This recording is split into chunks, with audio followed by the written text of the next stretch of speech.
Hi,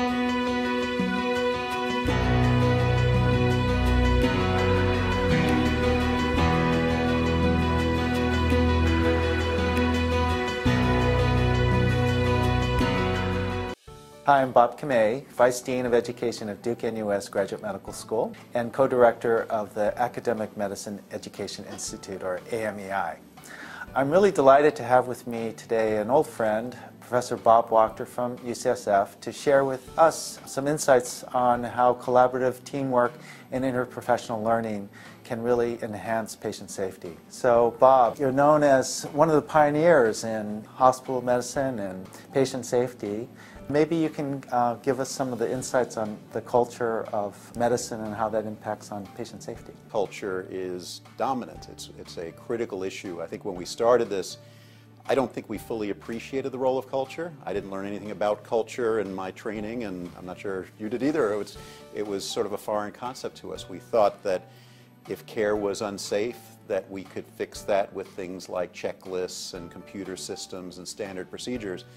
And it turns out that culture is extraordinarily important. Culture is basically the way we do things around here, and you can't figure out what the culture is from reading the policies or the manuals. You have to actually understand the nature of the work. Well, we've spent billions of dollars developing technologies and new devices and computer systems and all sorts of things to try to overcome some of the human errors that are inevitable. But hasn't those things helped at all? Hasn't those eliminated our patient safety problem? It's actually a complex question. We had this notion that progress is good, technology is good. That's a logical notion. It turns out to be true with our smartphone, and it turns out to be true with a lot of parts of our cars. But in medicine works a little bit differently. It turns out that new technology has not only not made healthcare safer, it's actually made it less safe. Before there were MRI scanners, we didn't have cases, and now fatal cases, of patients getting harmed from magnets and in the MRI scanner. When patients come to the intensive care unit now, they are often on 10 different intravenous medications, going through 2 or 3 different intravenous pumps, on a sophisticated mechanical ventilator, getting dialysis by the bedside. These are breathtaking technologies. They're actually good things. But what we didn't recognize was each of these technologies adds a level of complexity to care that, if you don't do anything about it, makes care less safe. There are more error chances with each new technology than there were before them. So one of the things that we tried to learn from other industries, and the lessons are imperfect because medicine is very different than, for example, aviation. But when you do look at aviation, you look at the cockpit of a modern jetliner. It is an unbelievably sophisticated amount of technology. And yet they have figured out how to take all of these thousands, if not millions, of data inputs and simplify it so that the pilots only see the things that they need to see. And the rest of it is just working in the background, making sure the plane is flying correctly. We've not yet done that in medicine. So what we have in medicine is, if you are the equivalent of the pilot in the intensive care unit, you are having things pinging you constantly. You know, alarms are going off and bells are going off, and there are blips on the EKG screen. And lo and behold, humans don't have the capacity to keep all of that stuff straight. It's too much data. And we've not yet woven it together in a way that the way they have in other complex industries, so that people use the data that they need, but the stuff that they don't need, or the things that are just humming along and are going fine, they don't see. Thinking about the airplane analogy that you said, airplanes have co-pilots. So, and when you talk about the no longer talking to the radiologist, is it because there's been some sort of lessening of these teams, or breakdown of communications between different physicians, or what? I think that we have learned that medicine is a team sport. And again, as I think about the training that I gave to our residents, we didn't think that way. We all felt like we were different tribes, and the doctors trained with other doctors, and the nurses trained with other nurses. And then at the end of the training, we threw them all together, and it was like we put them in a blender, but they didn't know how to talk to each other. We never taught them that this is the game, is actually completely a team sport, and not just between the docs and the nurses, but also involving families and involving patients. So that involves a type of training that we never did before, because not only did we not learn about teamwork and learn teamwork skills. And it turns out there are skills, and partly they can be trained. But we were kind of on top of the pedestal, and so it seemed pretty attractive to many of us to say, I am the doctor, everyone else is sort of operating down here, I give orders, people run around and follow my orders. And I think, many of us got seduced by that, didn't realize how extraordinarily dangerous that is. But don't you need a pilot? Don't you need that? Well, I think that's part of the great challenge that we have now, which is to say that absolutely all teams need leaders. And as we teach teamwork to our trainees, for example, we don't try to teach the idea that everybody's equal and we should all sort of have a group hug and sing together. That sounds warm and fuzzy, but I'll tell you right now, if my heart stops right now, I want someone to run my code. I don't want everybody to be equal. And I think that it is important to teach, when you're teaching teamwork, you also have to teach about leadership. And in many circumstances, the physician will be the leader and they need to know how to do that. But there will be other circumstances where the physician will not be the leader and shouldn't be the leader. The leader should be the nurse or the case manager. The leadership should be fluid and really should be based on the circumstance, and in that moment, in whatever the problem is, it should be the most appropriate person. I think for physicians, we didn't recognize that if the hierarchies were that steep, if the physician is always up here and everyone's running around following orders, this issue of culture that no one will speak up when the leader is up there and we're all down here, it gets in the way of safety. When every physician has his or her own preferences about the way they want their world set up, it creates this level of chaos beneath them. So this issue of teamwork involves the team agreeing on a level of standardization when that's appropriate. Now, patients are not airplanes, and some degree of flexibility is very important. And also a recognition that medicine has become so extraordinarily complex that the physician can't do everything him or herself. The old notion 30 years ago, 40 years ago, which is, I know everything, it's all between my ears, I will be the font of all knowledge, everybody just follows around what I tell them, is ridiculous now, because I can't know everything. I have to depend on the pharmacist or on the nurse to get the job done.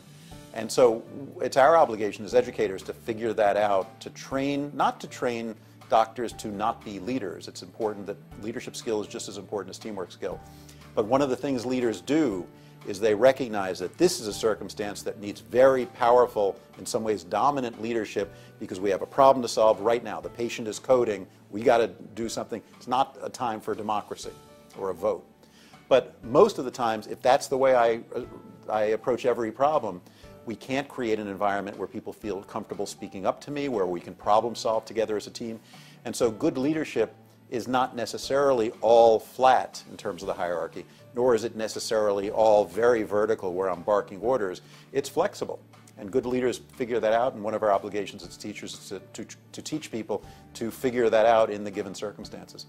You also describe, with all of this teamwork imperative, that people have to be able to communicate well, but physicians and nurses and other health professionals probably have different languages that they speak, and the respect that that gets transmitted between the different specialties also has been discussed in lots of papers as being a problem where people do feel disrespected, and that breaks down communication and teamwork. Yeah, no, I think that's right. I think that we were trained in some ways to speak different languages, that physicians often were not trained to respect the other professions. What we came to find in the early years of patient safety was nurses often communicate in stories. And a nurse will call a doctor up and say, "Doctor," and begin describing a patient in the way that's comfortable for nurses to describe patients, because nurses learn a certain way of describing patients. They tend to be stories, they tend to involve the social context. It's a very valuable way of thinking about the world, but that's not the way the doctor wanted the information. The doctor often wants to hear what's going on, what's changed, what are you worried about, what would you like me to do? And so for nurses, one of the challenges was learning to communicate in that way. And the same thing is true, we're learning in the operating room how to start a case. So in the old days, the nurses and the other people would set the case up, the doctor would swoop in, the case would start.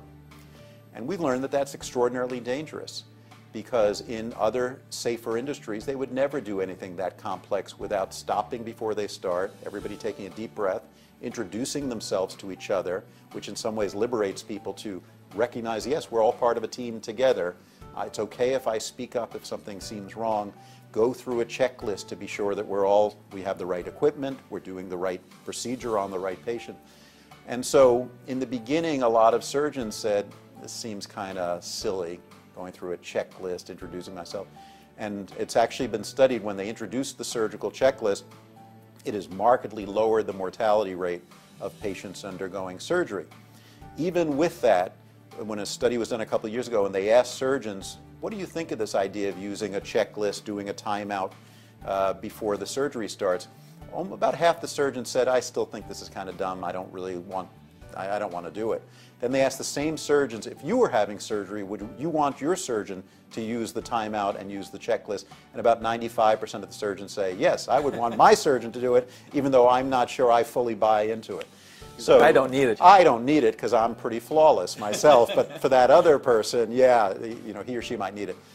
So we've got a lot of work to do. We just have to figure this out. It's, one of the things I've learned in doing this work in patient safety is it's always more complicated than you think.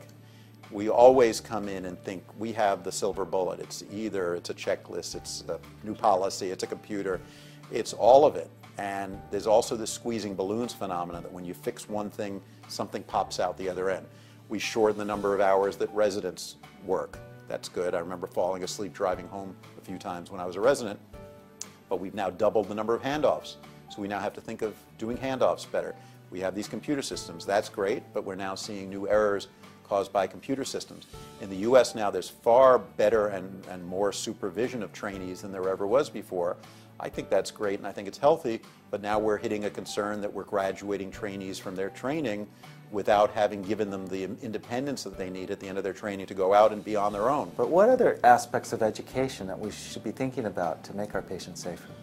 Well, I think back on my education and I learned precisely nothing about systems thinking, about cognitive psychology, about human factors, about how one has to think about systems. And there is a science there in the same way there's a science about genetics.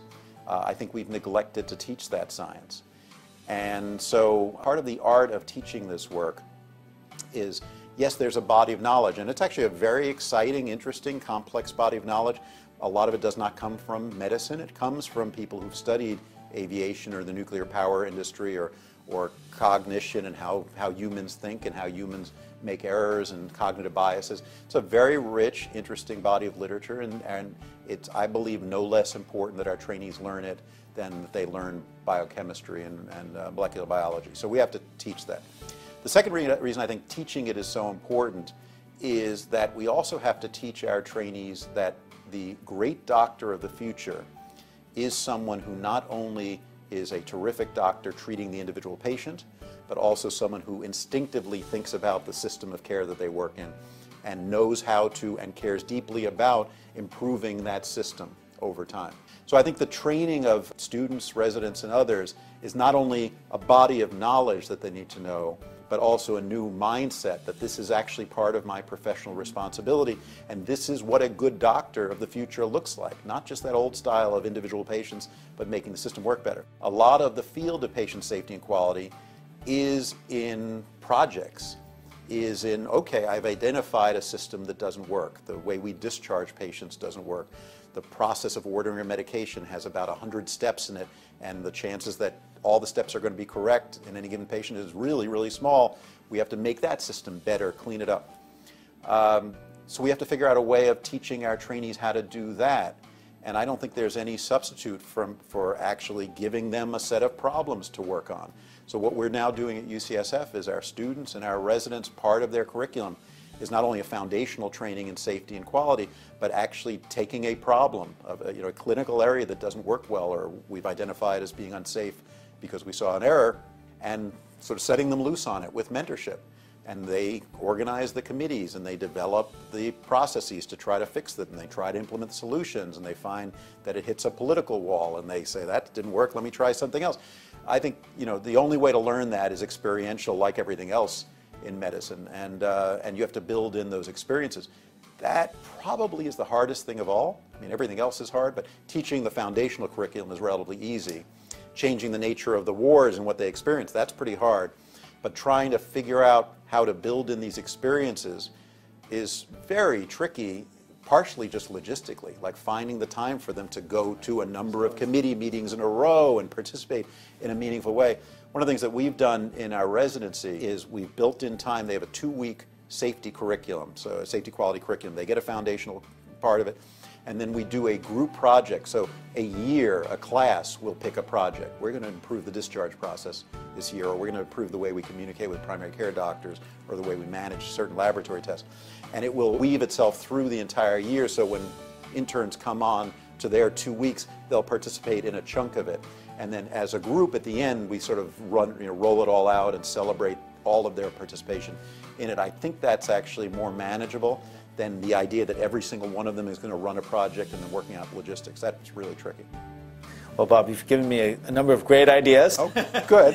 and really, I think, emphasized the importance of all of this for really expanding the role of the traditional role of the physician, but to really incorporate this as a responsibility for the new age physician. So it's been such a pleasure to have you here in Singapore with us, and thank you for sharing.